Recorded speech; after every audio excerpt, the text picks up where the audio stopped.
Okay, let's begin this without wasting much of time now. So, friends, till this point of time, we have come to know various things about the time value of money.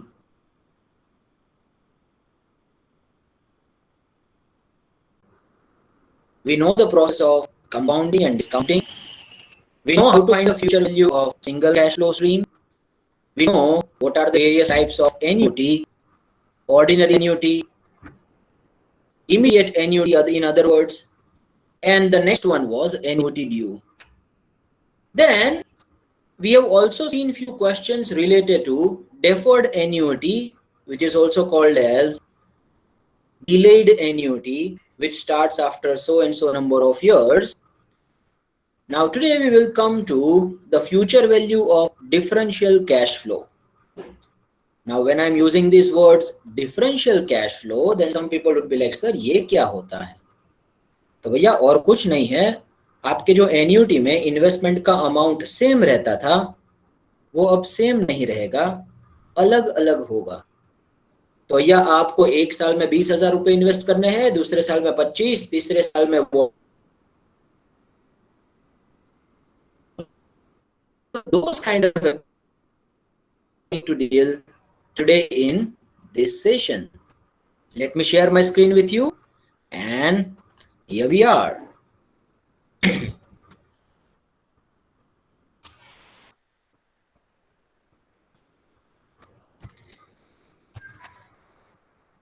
Okay, so how to solve such kind of questions first of all?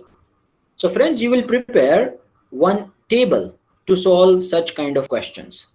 We will treat each and every cash flow as a separate cash flow, and the compounding of that separate cash flow will be done by following the formula of single cash flow transaction. Sir कैसे आप करके बताइए? चलो पहले तो हम लिखेंगे serial number आपका जितना भी कैश फ्लो है उसका.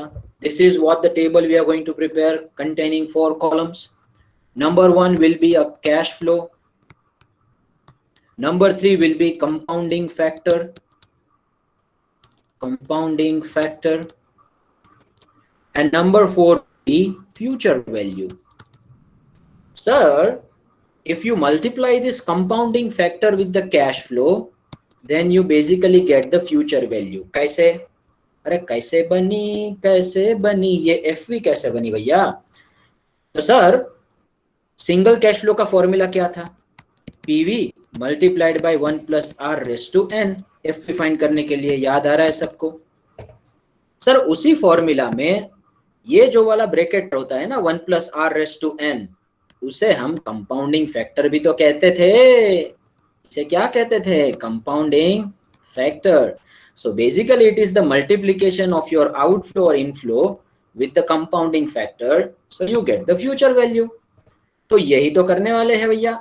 जितने भी हमारे पास ट्रांजैक्शंस होंगे उस सभी ट्रांजैक्शंस को लिख लेना है और उसका इंडिविजुअली कंपाउंडिंग करना पड़ेगा, और सभी का टोटल मिला के जो हमारे पास अक्यूमुलेटेड फ्यूचर वैल्यू बनेगा, that will be the future value of your investments. Friends, you can apply the same technique in the annuity too. In annuity, the cash flow in all the years will remain same.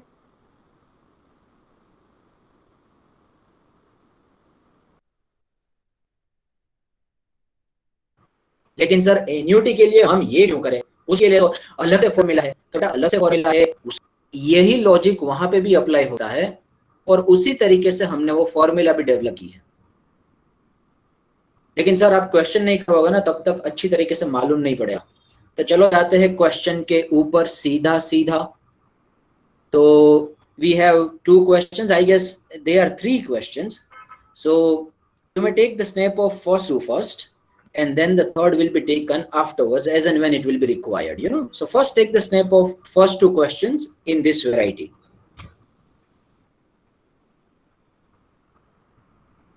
Please take a snap of this. Okay, let's move ahead. Miss Shreya Ghoshal is बचपन का प्यार of Mr. Ronak. Being a childhood friend of Miss Shreya, Mr. Ronak is requested to calculate the future value of following cash flows. तो श्रेया मेरे पास आके बोली कि रोनक देख एक काम करना है, बोला क्या करना है? तो यार मेरे को ये फाइनेंस वाइनेंस समझ में आता नहीं है, ये जो कैश फ्लोज मेरे पास है ना, एक प्लान है मेरे पास, इतने इतने अमाउंट इन्वेस्ट करने हैं, तो मुझे फ्यूचर वैल्यू फाइंड करके दो उसका। मैं बोला ठीक है, लेकिन एक शर्त पे। तो बोले कौन सी शर्त? मैं बोला बचपन का प्यार मेरा भूल नहीं जाना रे। तो बोला ठीक है कोई बात नहीं, I will not forget it. चलो आगे बढ़ते हैं। Being a childhood friend, I am requested to do this. She need help of Mr. Ronak in calculating the FV at the end of 5 years of following investments at 12% required rate of return. So there are 5 cash flows yearly occurring and amounts are also given to us. अब ये cash flow कब occur हो रहे हैं? The cash flows are invested at the beginning of the year. अब ये जो beginning of the year है ना, उसका मतलब क्या होता है वो देखते हैं। चलो, तो पहले तो जैसा आपने बताया वैसा पूरा टेबल वाला जो कॉलम होगा ना, उस कॉलम को थोड़ा सा बड़ा रख। तो चलो शुरू करते हैं। चल गुरु, हो जा शुरू। आगे बढ़ते हैं अपने टेबल के साथ। Serial number. अच्छा, one curiosity question to you. The ink I am using no is black. तो आपको ब्लैक में थोड़ा सा आई प्लीजिंग लगता है कि रेड में आई प्लीजिंग लगता है? कौन सा वाला और अच्छी तरीके से दिखाई देता है? कोई बताएगा मुझे?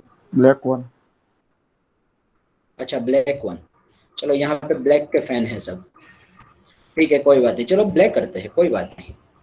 तो सीरियल नंबर, फिर आता है कैश फ्लो, फिर आता है कंपाउंडिंग फैक्टर। और सर कंपाउंडिंग फैक्टर को मल्टीप्लाई करते हैं कैश फ्लो से, तो हमें पास आता है फ्यूचर वैल्यू। तो जितने भी कैश फ्लो ना ऐसे सीधे सीधे लिख देने। मेरे पास तो एक्सेल में मैं सीधा कॉपी पेस्ट कर सकता हूँ, बोलो, लेकिन फिर भी करूंगा। कर्मण्यवाधिकारस्ते मां फलेषु कदाचन। कर्म करता जा भैया, मुझे मालूम है आंसर भी क्या है, अरे रिजल्ट भी क्या है, फिर भी कर्म करना पड़ता है। 4 और 5, और ये तो श्रेया का क्वेश्चन है, तो इसके लिए तो मैं और एफर्ट्स लगाऊंगा। 55, 60, then the third one will be 75, 500, then it will be 85, 500, and the last one is 95, 800. Now they are invested at the beginning of each year. So how the compounding factor will be calculated? Try to understand this. We want the future value after 5 years. So the amount which is invested in year number 1, no friends, that will get the interest for 5 years, compounded on a yearly basis. The second amount invested will get the interest for 4 years because it is invested right at the beginning of the second year. So obviously you will get the interest for second, third, fourth and fifth. Then third one will get for 3 years, fourth one will get for 2 years, and last one will get for 1 year. लेकिन भैया अगर यही आपको and पे दिया होता कि if this cash flows are occurring at the end of a period, then for the first cash flow you would have taken the compounding factor for 4 years. For second, you would have taken compounding factor for 3 years. For third, you would have taken for 2 years. For fourth, you would have taken for 1 year. And fifth, you won't add interest rate into it. You will straight away take compounding factor as 1. So anything is multiplied with 1, it will basically be a cash outflow only.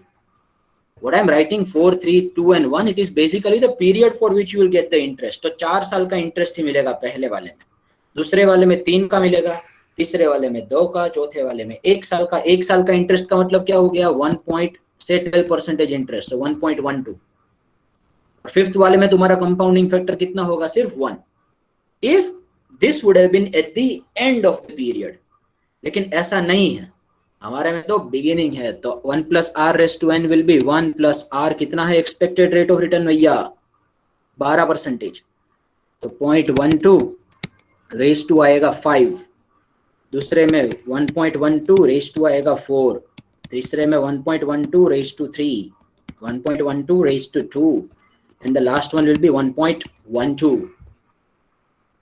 तो अब समझ में आया मैं क्या बोल रहा था? अगर एंड ऑफ द पीरियड है तो वो 4 से शुरू होगा, 4 3 2 1, और लास्ट वाले में 1.12 नहीं, सिर्फ 1 लिखने का। If this would have been at the end of the period, लेकिन ऐसा नहीं है। ऐसा नहीं है तो क्यों बता रहे हो? ये तो आप तो धमाल जैसा कर रहे हो। लाल बटन दिख रहा है? हाँ दिख रहा है, नहीं दबाना था। Sir eight the end of होता तो ऐसा होता। अरे पर है ही नहीं, क्यों कर रहे हो? समझाने के लिए बेटा। चलो करते हैं आगे। अब ये कंपाउंडिंग फैक्टर आप नीचे से शुरू करोगे 1.12, multiply that with 1.12 again, you will get for second year. Then you will keep on multiplying and pressing equal to equal to equal to. तो एक बार आप 1.12 मल्टीप्लाइड बाय 1.12 करोगे तो आंसर क्या आता है? कोई बताएगा मुझे? 1.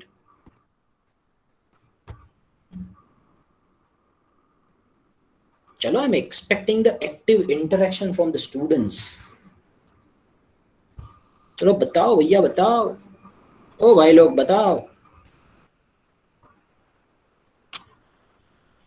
आज बताने वाले मौजूद नहीं है, मौजूद। 1.2544. 1.2544. ओके, और एक बार इक्वल टू प्रेस करो तो 3 साल का मिलेगा। नीचे से शुरू करते हैं अपन, ठीक है? क्या आता है बताइए? 1.4049. 4049। चलो फोर्थ ईयर, एक और बार इक्वल टू प्रेस करो। 1.5753.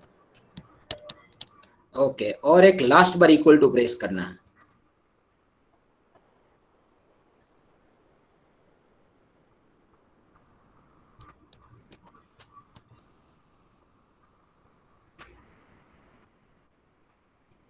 हेलो फ्रेंड्स, निंद्रा में से जग जाओ। हेलो फ्रेंड्स, चाय पी लो। कितनी बार चाय पिलाएगी वो पता नहीं। 1.7623.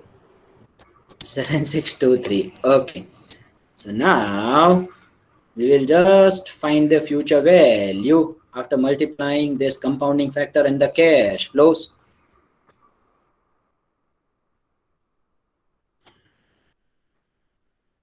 तो फ्यूचर वैल्यू में चाहते हैं पहले वाला कितना अमाउंट आता है? कौन बताएगा? चलो बताइए भैया।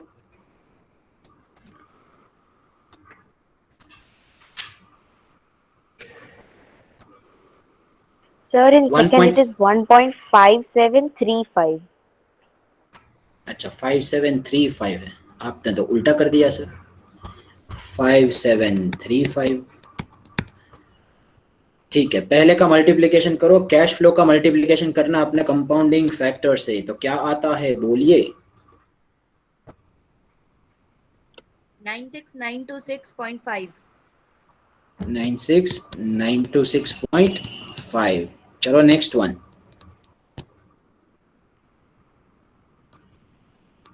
94410. 94410 पॉइंट कुछ है? No, चलो sir. 1 है। अच्छा नहीं है तो कोई बात नहीं, 0 पॉइंट के बाद। चलो थर्ड वन। 10606.9.95. 106, फिर क्या बोला? 06 9.95. 9.95। ओके, चलो पॉइंट के बाद दो डेसिमल तक अपन लेंगे। फिर 107 ये 251.2. 10251.2। Very nice. And the last one. 107296. एक ही मिनट दो जी मुझे बेटा। ये my laptop is high on the ganja right now. I don't know why it is being so hanged.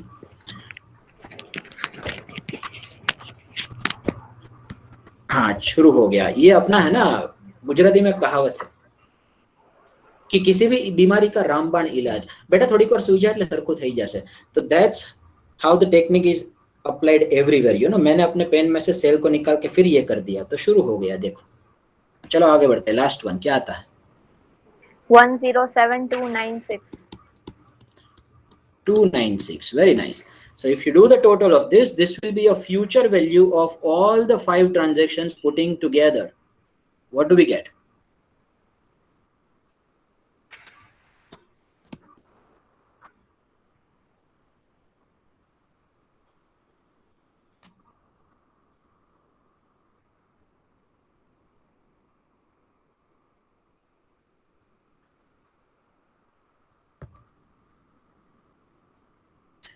चलो हो जाए तो उठाना, मैं थोड़ी नींद के लिए जा रहा हूँ, 10-15 मिनट सो जाता हूँ। 511,953.45. 511 फिर 953.45.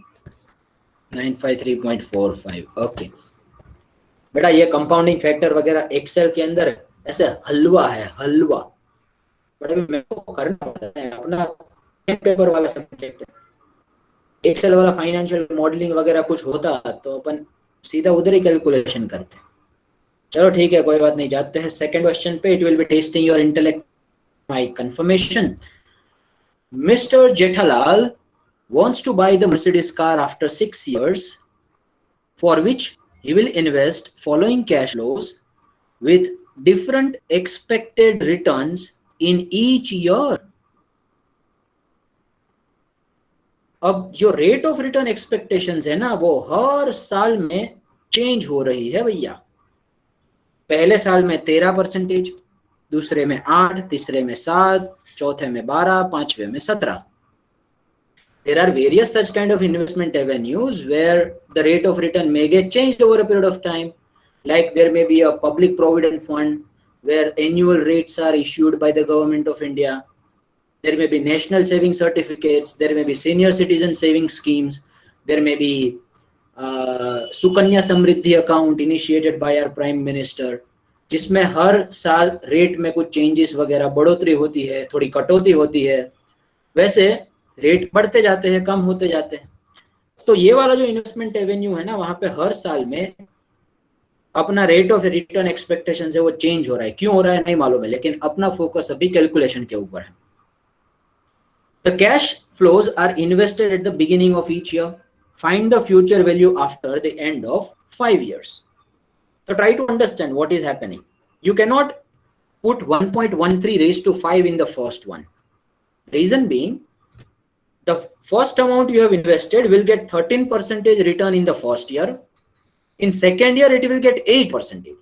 तो 5 लाख के ऊपर 10 दूसरे साल में आपको 8% मिलेगा, तीसरे साल में 7, चौथे साल में 12 और पांचवें साल में 17। तो 1.13 रेज टू 5 नहीं कर सकते, स्लाइट मॉडिफिकेशन आएगा फॉर्मूला में। उसके बाद तो जैसे कि जैसा था वैसा का वैसा ही रहेगा, वैसा का वैसा ही। तो भैया टेबल ड्रॉ करना शुरू करते हैं। कंपाउंडिंग फैक्टर वाला कॉलम है उसको सबसे बड़ा रखना है, वहां पे कैलकुलेशंस आएंगे कुछ। तो सीरियल नंबर, फिर आएगा कैश फ्लो, फिर आएगा कंपाउंडिंग फैक्टर,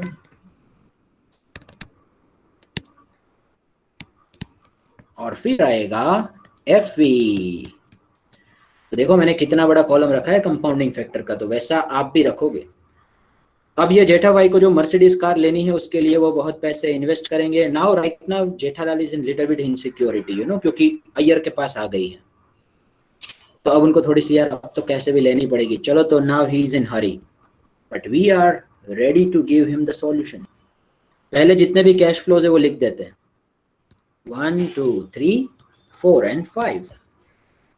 कैश फ्लो 5, 6, 4, 50।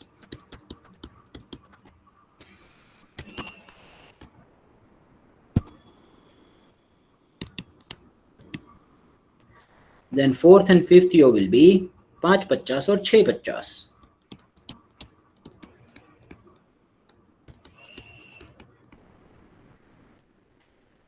अब कंपाउंडिंग फैक्टर पहले साल से शुरू करो। कोई बताएगा, कोई थोड़ा सा लॉजिक रन करने की कोशिश करेगा, क्या हो सकता है?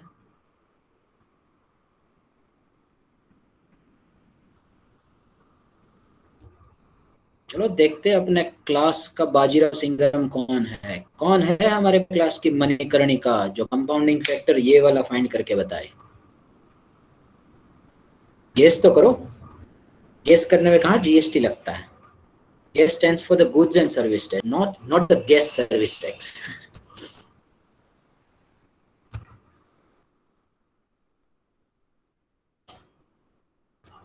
कोई नहीं, चलो ठीक है, मैं ही बता देता हूँ। सर आप 2 बजे के बाद पूछा मत करिए क्वेश्चन, ठीक है? हम है ना बहुत थक गए होते हैं, ठीक है, कोई बात नहीं।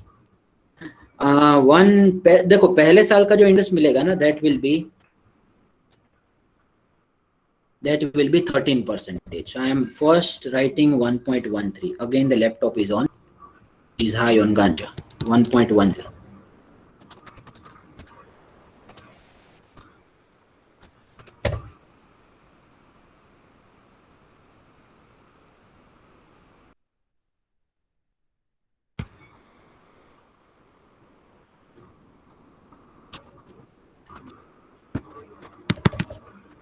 अभी भी नहीं.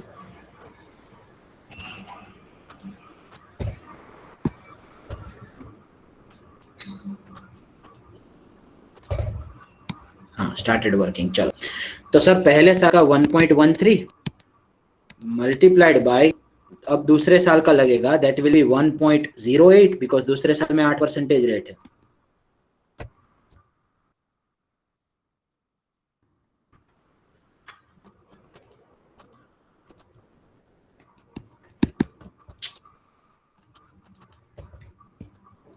कभी इंटरनेट दगा करता है, कभी पेन दगा करता है,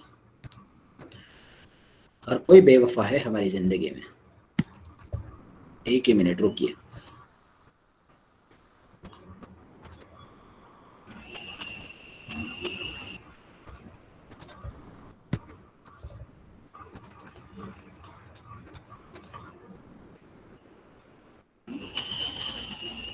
उन्हें ना इसको क्लोज करके फिर से ओपन करेंगे, देखते हैं क्या होता है. तो बताया ना, गुजराती में अपने हर एक चीजों का रामबाज इलान नहीं, रामबाण इलाज. सर क्या बोल रहे हो आप, थक गए हो? ठीक है, कोई बात नहीं. अब हम उसको फिर से ओपन करेंगे, फिर देखते हैं कि हो रहा है कि नहीं हो रहा. सो जा बेटा, थोड़ी देर सो जा, फिर हम कुछ करेंगे. नहीं सर, अभी तक कुछ नहीं हो रहा.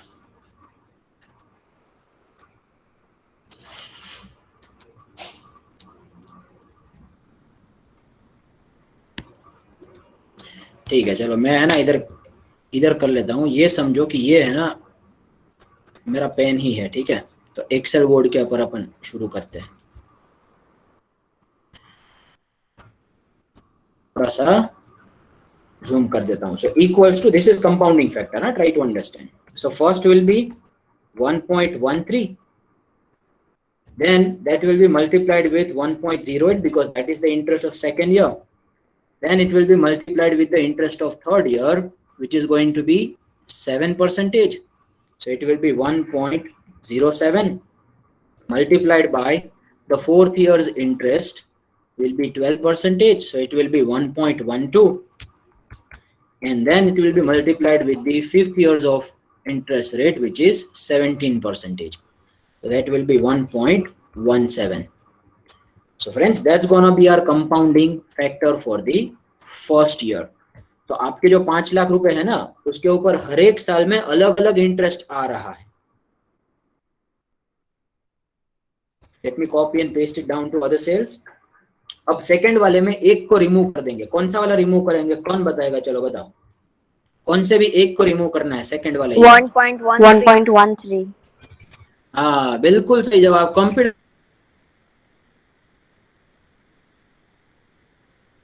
जी लॉक कर दिया जाए. बिल्कुल सही जवाब. 1.13 को अपन निकाल दिया.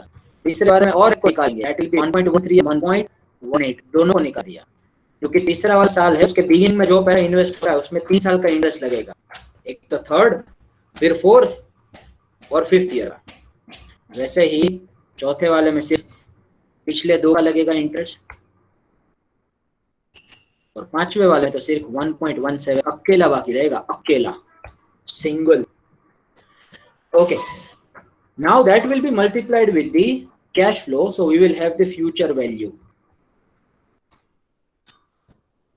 The future value will be compounding factor multiplied with the amount of investment, which is 5 lakhs in first case.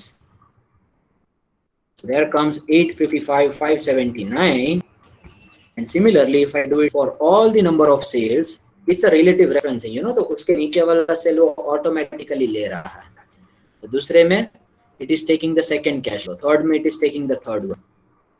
So we have got future value, which is this much. So pressing equals to and finding the summation of this will be 38,76,335 rupees.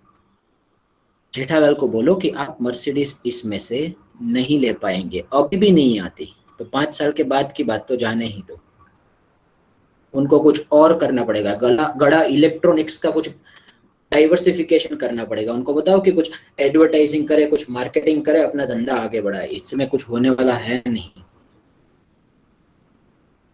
जाते हैं आगे। Is it clear? यहाँ तक confirmation चाहिए बच्चों का कि everyone is clear? No, sir. No, sir. I'm not getting. Who is saying I am not getting? Please. I am Griva. Okay, Griva is not getting. So beta Griva, see, try to understand. First 5 lakhs rupees is invested, no? That will get the interest for 5 years. लेकिन हर एक साल का interest अलग अलग है, same नहीं है. What we used to do earlier, that say 12% rate of return was given to us. So we were doing like 1.12 raised to 5. That means 5 times you are multiplying 1.12, right? But that cannot be applied here because for the second year the interest rate is getting changed. For third year again it is getting changed, fourth year again, and so on. So we will do a separate calculation for each transaction. पहले वाले 5 साल है, उसमें 5 साल का interest मिलेगा, तो I multiplied 1.13 with 1.18, 1.17, 1.12 and 1.17, which are basically the rate of return from all of these 5 years. For the second year I will exclude the first one. तो दूसरे साल का इंटरेस्ट तीसरे साल का, चौथे और पांचवें साल का लगेगा. For third year I am taking interest for third year, fourth year and fifth year. Reverse में कंपाउंडिंग हो रहा है, पहले साल में 5 साल का, दूसरे साल में 4 साल का लगेगा, because we want to know the future value after 5 years. और दूसरा जो साल है मतलब फोर्थ ईयर है, उसमें सिर्फ 2 ही साल का इंटरेस्ट मिलेगा, 1.12 and 1.17, and last one will just be 1.17. Is it clear now, Griva? Griva or Hirva? Griva. अच्छा ग्रीवा, thank you. Oh my God, ये बच्ची तो ग्रामर नाज़िन निकली. ग्रीवा, GRIVA. ओ 38,76,335. सर आपको पढ़ना नहीं आता, हिरवा लिखा है कि ग्रीवा लिखा है, कुछ भी बोल देते हो, ठीक है. So this will be a future value of all the 5 years putting together, summation of all of this. Shall I take the third one now? Let me just check that whether I have received confirmation from students here. Only from 3 students. Oh my God. Yashvi and Ria. How about others? Miss Khushi. Okay. Hirva भी. Hirva का नाम आया था ना, उसको light हो गई. राजवी, जेसवी, ख्याति, दीति and Ritu. Overwhelming majority is of girls. अपना चैट बॉक्स गर्ल डोमिनेट कर रही है भाई लोग. कुछ करो, कुछ करो. एक जेंडर अपने से बहुत आगे जा रहा है भैया, कुछ करना पड़ेगा अपने को. चलो जाते हैं क्वेश्चन नंबर. हमारे वाले है ना, बोलने में बड़े बड़े ऐसे यूं, मतलब 500 करोड़ रुपए के स्टार्टअप लगाने होते हैं उनको. बोलने में तो यूं फेक के बोलते हैं. करने के समय पे ओ सर वो नहीं हो रहा है. After winning the silver medal in Olympics, Miss Mirabai Chanu will invest her prize money with different expected rate of return and different compounding frequency. Find the future value of the same after 4 years. The amounts are invested at the beginning of first year.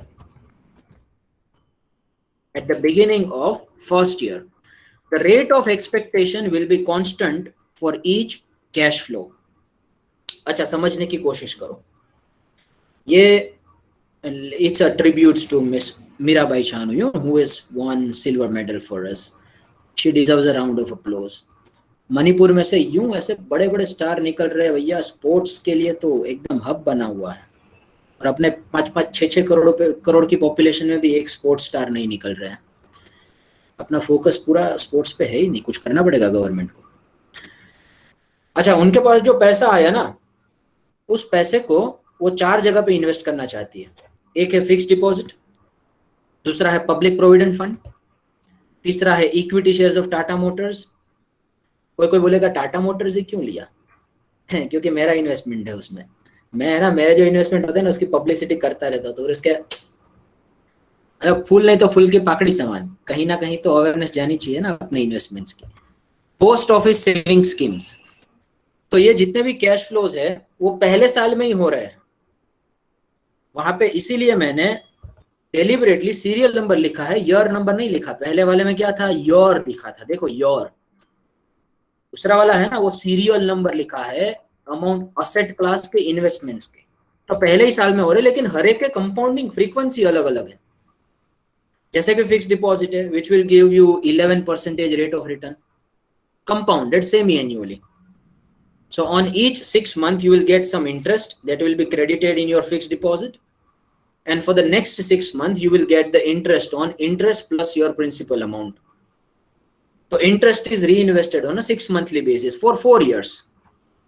Then she invested in a public provident fund where the interest is compounded on a quarterly basis. That means the interest is reinvested again on a quarterly basis. फिर Tata Motors जिसमें हर साल उनको 7.15% rate की expectations है annually compounding, तो उनका 9 लाख रुपए कितना हो जाएगा 2 साल के बाद, वो हमें देखना है। 2 साल के बाद क्यों? क्योंकि because we want to find the future value after 4 years. Post of नहीं 4 साल के बाद ही सर, 2 साल नहीं सर, आप भी कंफ्यूज करते हो। 4 साल के बाद उनका फ्यूचर वैल्यू क्या हो जाएगा वो देखना है। पोस्ट ऑफिस सेविंग स्कीम्स 1,15,000 रुपए इन्वेस्ट किए और उसमें कंपाउंडिंग है वो मंथली हो रहा है, तो सर अपना जो टेबल है ना वो तो सेम का सेम ही रहेगा, ठीक है। तो टेबल ड्रॉ करना शुरू करते हैं। पहला होगा सीरियल नंबर, फिर आएगा कैश फ्लो, फिर आएगा डिस्काउंटिंग फैक्टर, नहीं डिस्काउंटिंग नहीं, कंपाउंडिंग फैक्टर, और कंपाउंडिंग फैक्टर के बाद आएगा अपना फ्यूचर वैल्यू। अच्छा सीरियल नंबर कितने हैं, 1 2 3 एंड 4। कैश फ्लो कितने हो रहे हैं, सीधा मैं जाके कॉपी करके उधर पेस्ट करता हूँ। बिडो लोग अपने को है ना एक्सेल अवेलेबल है, सीधा कंट्रोल वी करने का। आप लोग मैन्युअली अपने बुक में कर रहे हो, आई अज्यूम इट सो।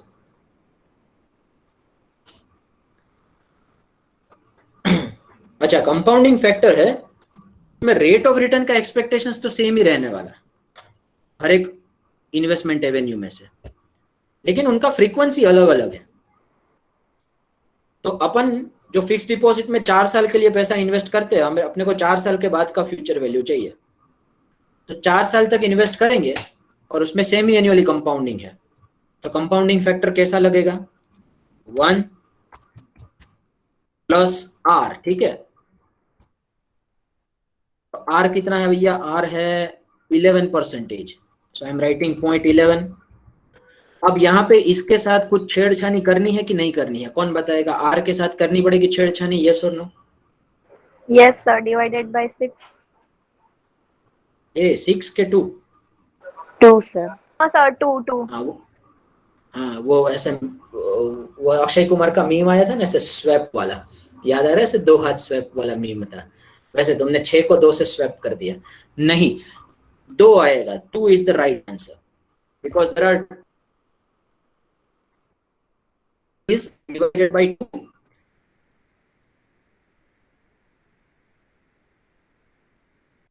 वाला जो रॉकेट है ना ऊपर जा रहा है, this is the raise to sign in Excel. And n number of years are multiplied by 2. So number of years are 4. We are investing it anyway for 4 years, and that will also be multiplied by 2. This fidelity sign is for multiplication. Closing the bracket. So this is how my compounding factor of the first will be looking like. R is divided by 2. Number of years are multiplied by 2. So pressing enter. So there comes 1.5346. Excel थोड़ा ज़्यादा ही accurate answer दे रहा है। अब मैं Excel में नहीं करता generally, but कुछ नहीं तो करना पड़ेगा। ये देखो अपना फोन वगैरह पेन वगैरह हैंग है। चलो दूसरे में जाते हैं। Now your is not getting changed, it is just a different investment Avenue. Do not forget the compounding will be for 4 years only. Now for the second investment avenue, read it again. It's gonna be quarterly public provident fund, and the amount of investment is 1,25,000. So compounding factor will be equals to 1 plus rate of return कितना होगा 0. कितना है public provident fund में से expected को 13.5, तो लिखते हैं 1350. 13.5% can also be written like 0.1350.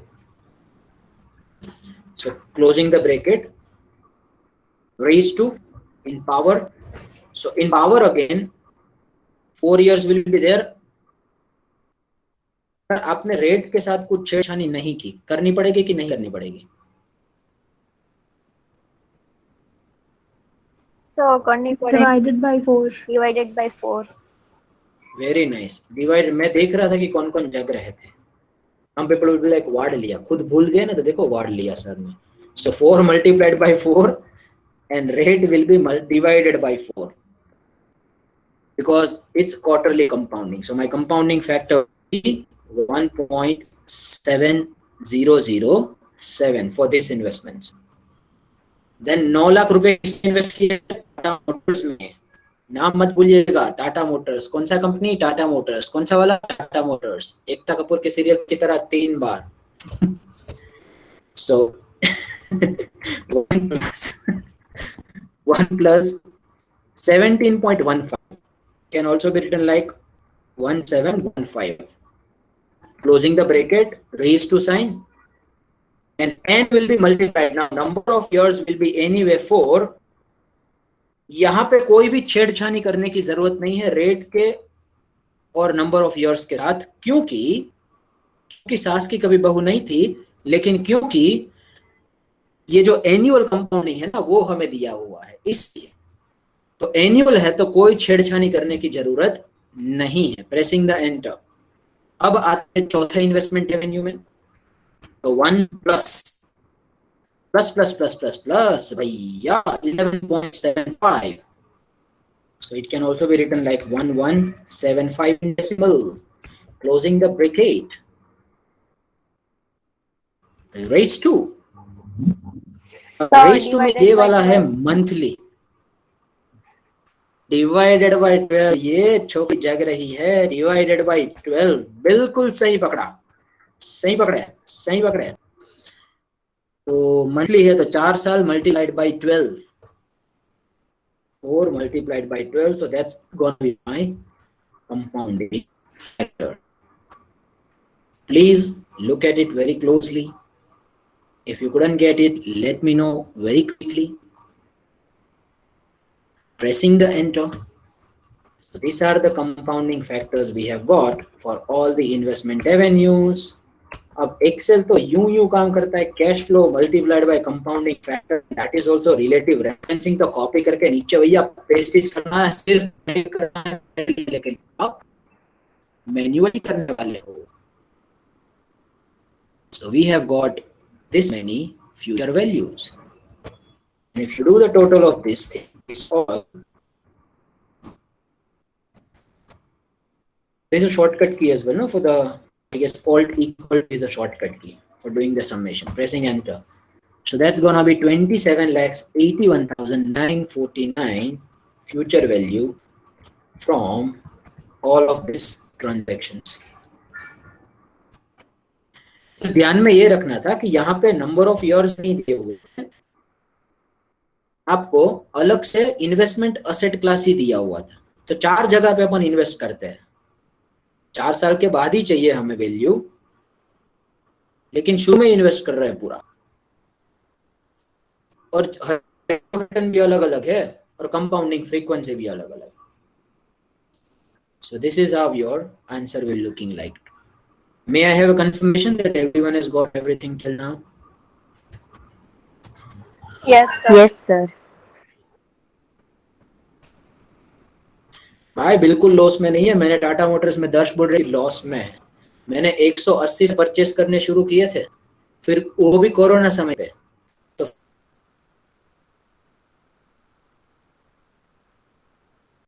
फिर मैंने 70 पे तो बहुत बड़ा लॉट परचेज किया, फिर तो 70 90 लिया था, 104 लिया था, 180 लिया था, मेरा एवरेज कॉस्ट इस समय अराउंड 10 होगा, अभी 330 रुपए चल रहा है, क्या लॉस में 2-3 गुना कमाया भाई। लॉस में भी गए हैं सर, ऐसा नहीं है, कटा है सर, अभी बहुत बड़ा कटा है, लेकिन ज्यादातर इन्वेस्टमेंट प्रॉफिट में। ठीक है, चलो, this is about this single cash flow approach when you have the differential cash flows, you know. Now some people also use the terminology like uneven cash flow. So if it is uneven, no, then also the meaning is same. uneven हो कि differential cash हो, दोनों का मतलब same ही होता है। तो simple सा लॉजिक है, हर एक को अलग अलग ट्रांजैक्शन के तौर पे ट्रीट करो, हर एक का अलग अलग कंपाउंडिंग करो, जो सिंगल कैश फ्लो के अंदर अपन फॉर्मूला में करते थे वैसा। Is it clear? Good. So next time we will go to the present value. So today I'll be circulating one more chart of formula, and that will be of present value. All the varieties of future value are explicitly covered. The videos are also uploaded as I had already stated as committed. कुछ video में बहुत ज्यादा glitching हो रहा है, तो मैंने उसके लिए रिप्लेसमेंट वीडियो भी डाले हुए कमेंट्स में, देख लीजिएगा। कहीं पे कोई भी क्वेश्चंस हो, कुछ चीजें नहीं समझ में आ रही है, तो तुरंत रौनक सर को आप बता सकते हैं, मैसेज कर सकते हैं, कॉल भी कर सकते हैं दोपहर के बाद, तो कोई टेंशन लेने की जरूरत नहीं है। Now you may put your enrolment number as a mark of your attendance. That's it from my side for the day. अब देखो, कोई बच्चे 5-5 6-6 बार एनरोलमेंट नंबर डाल रहे हैं। अरे भाई, क्यों इतनी बार क्यों डाल रहे हो? इतनी बार तो सेट मैक्स में सूर्यवंशम भी नहीं आती।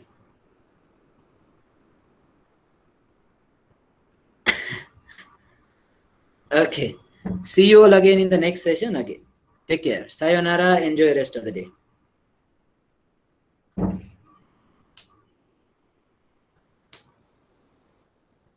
Excuse me, sir. I had a question, Yes, if you please. don't mind. Actually, I remember my father invested in, a policy. So I wanted to know whether these, mutual funds and all of these, whether all of these policies are affected by the market value or not. Because sometimes when we invest, like for example, I invested 50,000. And when we are, when the amount has been matured, we do get the interest, but at times we get the market value instead of the, premium that we invested. So Very true. do all of these funds have something, or? Ritu, not all the funds are driven by the market value. Some investments gives you purely a return of interest, like public provident fund gives you a percentage of interest. Fixed deposits gives you a percentage of interest. Government bonds with the fixed percentage of interest gives you a percentage of return. But some of the investments, definitely, where the major focus is, are driven by the market value. Their market value is decided by their performance. Now, what do you mean by the performance? Say it is the shares. Then more and more number of people who will purchase the shares, no, the market value will go the market price. That's what basically the very fundamental principle we have in economics too. Now, mutual funds are basically investing your money into market, into debt securities, into equity shares, into various other investment avenues. That depends on the type of mutual fund you have invested in. So some of the mutual funds are investing explicitly in equity market. Some mutual funds are investing in the government bonds. Some mutual funds are investing only in the gold, nowhere else. So that depends on the type of mutual fund you have selected. That's number one. Now, if it is a equity fund, then what happens is that, say you are investing 1 lakh rupee in, say, one company, but you have got a limitation of money. You can't invest after an extent because you have got always a limitation of money, constraint of limited sources of money. Now, problem is that if you have a lot of money, then you can invest it as per your requirement in whatever the way you want to in various companies. लेकिन 1 लाख को तुम बहुत ज्यादा bifurcate नहीं कर सकते। 1 लाख में तुम क्या बाइफरकेट कर लोगे? कितने शेयर्स ले लोगे? 5 कंपनी, 10 कंपनी, 50 कंपनी? ये जो म्यूचुअल फंड होते हैं ये बहुत सारे लोगों से पैसा इकट्ठा करते हैं, तो उनके पास फंड में बहुत ज्यादा करोड़ ऑफ रुपीस इकट्ठा हो जाते हैं. So they may have somewhere around 50,000 crores, 60,000 crores, 15,000. That depends on how much people have invested in the mutual funds. So once they get 50,000 crores from all the people putting together, no, then they will start investing into various companies based on the theme of mutual funds.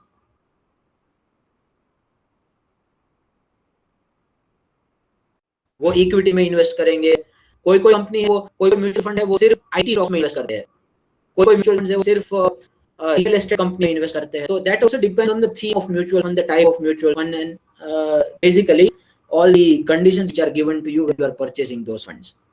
तो उसमें क्या होता है कि आपने जो पैसा invest किया है तो वो पूरे फंड का जो वैल्यू होगा वो तो ऊपर नीचे जाता रहेगा based on the prices of the stocks and shares which are part of the mutual fund.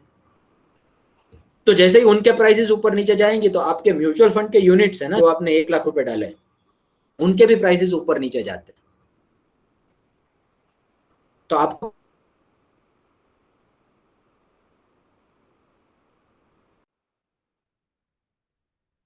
तो ये देखना पड़ेगा कि म्यूचुअल फंड है वो कौन सा टाइप है, वो इक्विटी में इन्वेस्ट करता है कि किसी और जगह पे. इक्विटी करता है उस मार्केट्स में, उसके प्राइसेस फ्लक्चुएट होंगे तो ये आपके म्यूचुअल फंड का भी वैल्यू फ्लक्चुएट होना लाजमी है. Is it clear, Miss Ritu? Yes, sir. Now it's clear. So, sir, if we invest in in a fund that has like a fixed kind of value, they are investing somewhere, and they, like, for example, they're investing in debentures, because I don't think debentures, their values decrease as much as the shares. If they are So market will we driven, get if back the same value? Like, is there any particular fund that returns the same amount plus the interest? okay, so basically you want to avoid the loss of capital. You don't want to lose your capital. You want that back and some percentage of return you want. Is it clear? Yes, sir. I just want to know whether there is any kind of a particular fund or investment as such which kind of avoids the loss. Definitely. Why not? Government bonds which are not traded, they have the fixed value. You get various government bonds, and on that fixed percentage of a return you get. On debentures too, which are not publicly traded, maybe corporate bonds too. Some of the corporate bonds and debentures may be publicly traded. If anything is publicly traded, no, then it will be bound by the market fluctuations. But if it is not, then definitely it can have the fixed maturity amount too, like debentures, as you have stated. Fixed deposits will not be fluctuated. Mutual funds which are investing into debt securities, like आपके पास जो mutual fund में पैसा डाला हुआ है ना, वो किसी और कंपनी को लोन दे रहे हैं उस पैसे से, तो उस लोन की वैल्यू भी फ्लक्चुएट नहीं होती, क्योंकि लोन है वो मार्केट में ट्रेड नहीं होती. तो वो जो लोन्स एंड एडवांसेस बाकी सबको देते हैं, so in those mutual funds again the risk of capital is not much. So that depends again, as I have stated, that what type of investment avenue you select. There are plenty where you don't lose your capital at all, but obviously less risk comes with the less amount of return too. So in those particular assets you won't have very attractive amount of returns.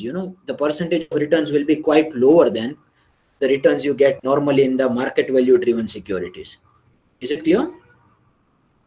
Yes, sir. Now it's clear. I just wanted to know what all, how they differ from each other. Yes. Thank you, now sir. that will be a pretty big topic, Ritu. I can take hours and hours on that. So on some fine day when we'll be discussing the investment avenues, I'll definitely let you know the pros and cons of many. Right, sir. Thank you very much. Okay, thank you. Mr. Jill has put one YouTube video. Yes, Jill, it will be a good. तो जिनको थोड़ा सा mutual fund के ऊपर देखना हो तो ये देख सकते हैं. Thank you so much mister जिल. कुछ तो और आ रहा था क्रिप्टो करेंसी के ऊपर. इज मिस्टर जिल ओवर हियर? सुन रहे हैं मेरी बात? नहीं, वो चले गए कि है सुन रहे हैं? Yes, sir, I'm here. Okay, so what specific you want to know about the cryptocurrency?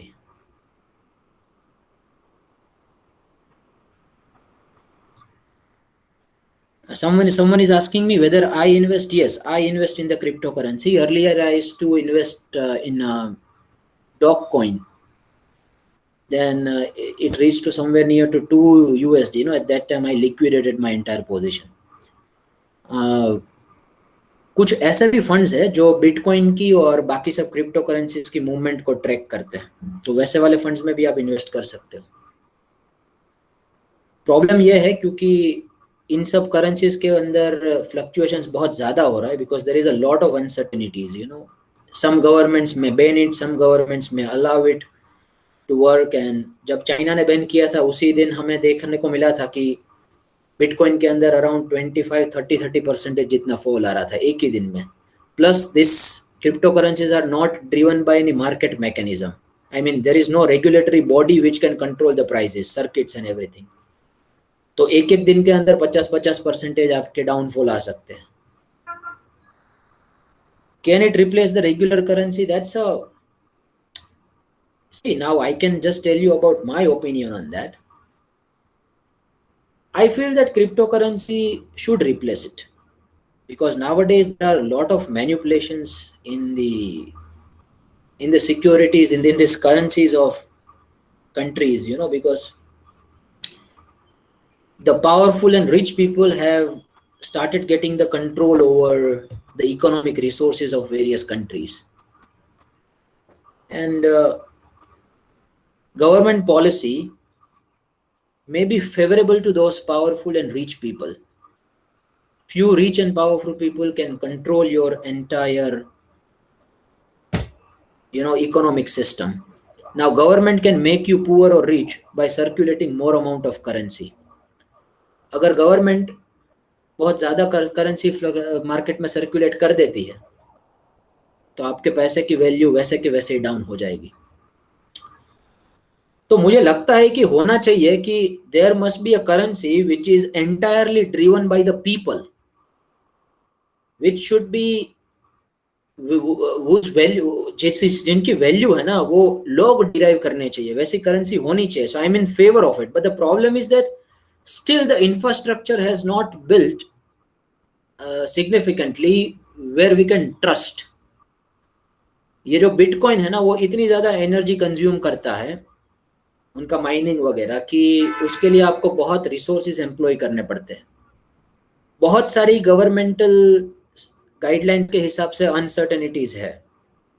अगर कोई अच्छी खासी गवर्नमेंट बैन कर देती है क्रिप्टो करेंसी तो बहुत ज़्यादा फ्लक्चुएशंस हो सकते हैं।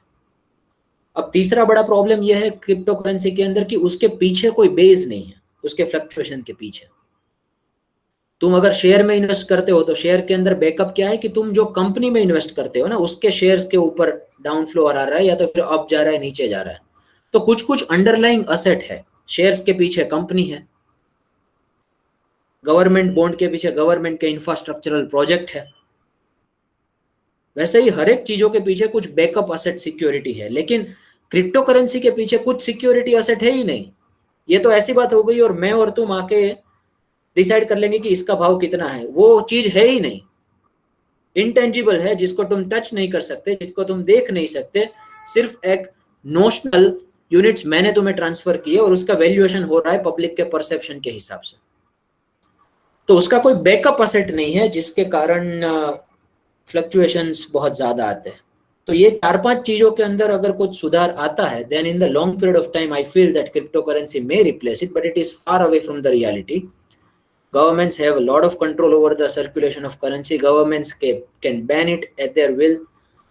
तो जब वो बाहर चली जाएगी चीजें उनके कंट्रोल से तो वो क्रिप्टो करेंसी को बैन कर देंगे। तो बहुत लंबे समय तक आपको इन्वेस्ट नहीं करना चाहिए, लेकिन कभी कभी कुछ फ्लक्चुएशंस में आपको लगे कि वहां पे आप बेनिफिट्स ले सकते हो तो उस फ्लक्चुएशंस में ले लो। That will be a more sort of a speculation and trading of it where there will be equal chances of losses too. But ज़्यादा समय के लिए इन्वेस्ट रहना वो बहुत ज़्यादा रिस्की हो जाएगा। हाँ, अगर अच्छा गया, हर कोई गवर्नमेंट ने उसको एक्सेप्ट कर लिया और इसके जो डाउनफॉल्स और कंस्ट्रेंट्स है वो रिमूव हो जाते हैं तो फिर crypto currency is going to rule the world like anything. But ये कंस्ट्रेंट्स है वो रिमूव होने ज़रूरी है, but that is far away from reality today. Is it clear?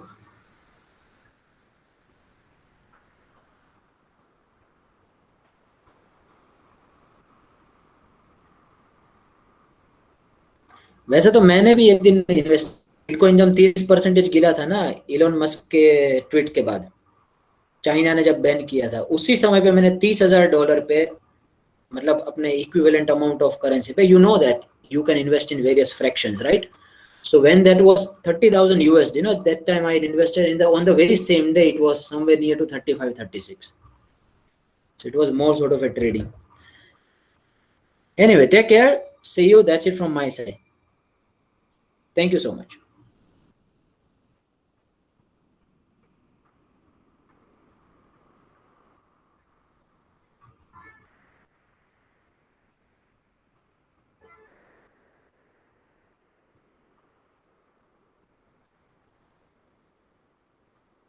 Thank you, Mr. Parmar. Thank you. Thank you so much. I'll keep giving you insights. The thing is how much you want to take. I am ready to deliver. आपका खोबा कितना है बस वो मुझे देखना है. Thank you. Take care.